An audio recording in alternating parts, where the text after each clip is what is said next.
2 ದಿನದಿಂದ RSS ಅವರು ಕರ್ನಾಟಕದಲ್ಲಿ ಒಂದು ಅಭಿಯಾನ ಶುರು ಮಾಡಿಕೊಂಡಿದ್ದಾರೆ. ಯಾರು ಭಾರತವನ್ನು ಪ್ರೀತಿಸ್ತಾರೋ ಅವರು RSS ಅನ್ನು ಪ್ರೀತಿಸ್ತಾರೆ ಅಂತ. Those who love Bharat love RSS ಅಂತ ಹೇಳಿ ಪೋಸ್ಟ್ಗಳು ಮಾಡಿ ಎಲ್ಲಾ ಕಡೆ ಪ್ರದರ್ಶನ ಮಾಡ್ತಾ ಇದ್ದಾರೆ.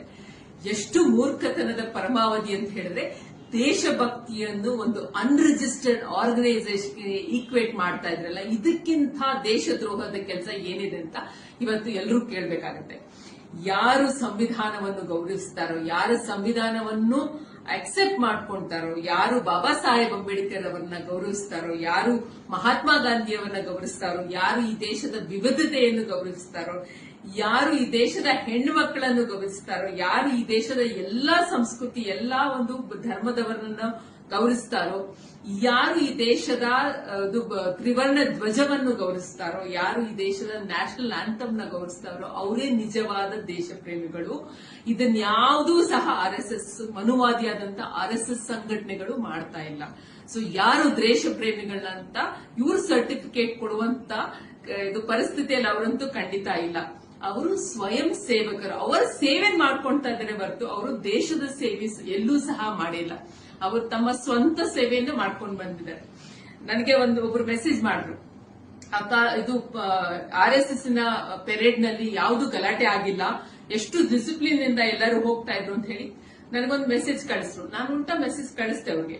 ಹೌದಪ್ಪ, ಅವರ ಒಂದು ಪೆರೇಡ್ ನಲ್ಲಿ ಯಾರೂ ಗಲಭೆ ಮಾಡಲಿಲ್ಲ, ಏನು ಡಿಸ್ಟರ್ಬೆನ್ಸಸ್ ಏನಿಲ್ಲ. ಯಾಕಂದ್ರೆ ಗಲಭೆ ಮಾಡೋರೆಲ್ಲ ಪೆರೇಡ್ ನಲ್ಲೇ ಇದ್ರು.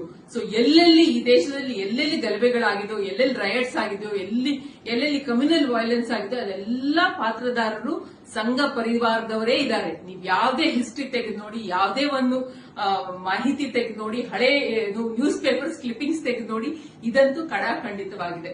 ಇವತ್ತಿನ ಒಂದು ಪರಿಸ್ಥಿತಿಯಲ್ಲಿ ಅವ್ರು ಯಾಕೆ ಅವರ ಒಂದು ಪೆರೇಡ್ ನಲ್ಲಿ ಹೋಗೋದಕ್ಕೆ ಆಯ್ತು ಅಂತ ಹೇಳಿದ್ರೆ, ಎಲ್ಲ ಯಾರ್ಯಾರು ಗಲಭೆ ಮಾಡ್ತಾರೋ, ರೈಟ್ಸ್ ಮಾಡ್ತಾರೋ ಎಲ್ಲರೂ ಅದೇ ಪೆರೇಡ್ ನಲ್ಲಿ ಇದ್ದಾರೆ. ಸೊ ರೈಟ್ಸ್ ಮಾಡೋರು ಯಾರು ಹೊರಗಡೆ ಇರಲಿಲ್ಲ, ಪೆರೇಡೆಯಿಂದ ಹೊರಗಡೆ ಇರಲಿಲ್ಲ.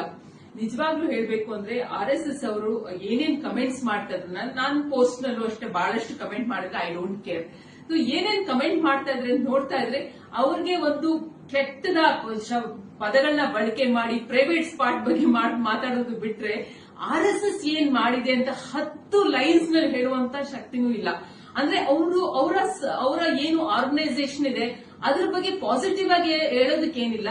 ನಿಮ್ಮನ್ನ ಯಾರು ನೀವು RSS ನ ಪ್ರಶ್ನೆ ಮಾಡ್ತಾ ಇದ್ರು, ಯಾರು ನಾವು ಸೈದ್ಧಾಂತಿಕವಾಗಿ ಮತ್ತು ನಮ್ಮ ಸಂವಿಧಾನದ ಮೂಲಕ ನಾವು ಅದನ್ನ ಪ್ರಶ್ನೆ ಮಾಡ್ತಾ ಇದೀವೋ, ನಮ್ಮಂತವ್ರಿಗೆ ಮತ್ತೆ ಬೇರೆ ಯಾರ್ಯಾರು RSS ನ ಪ್ರಶ್ನೆ ಮಾಡ್ತಾ ಇದ್ರು ಅವ್ರಿಗೆ ಬರೀ ಬೈಗಳ ಮಾಡ್ತಾರೆ ಹೊರತು ನಿಜವಾಗ್ಲೂ RSS ಏನ್ ಮಾಡಿದೆ ಅಂತ ಒಂದು 10 ಲೈನ್ಸ್ ಸಹ ಬರೆಯುವಂತ ಯೋಗ್ಯತೆ RSS ಮತ್ತು ಅವರ ಫಾಲೋವರ್ಸ್ ಮನುವಾದಿಗಳಿಗಿಲ್ಲ.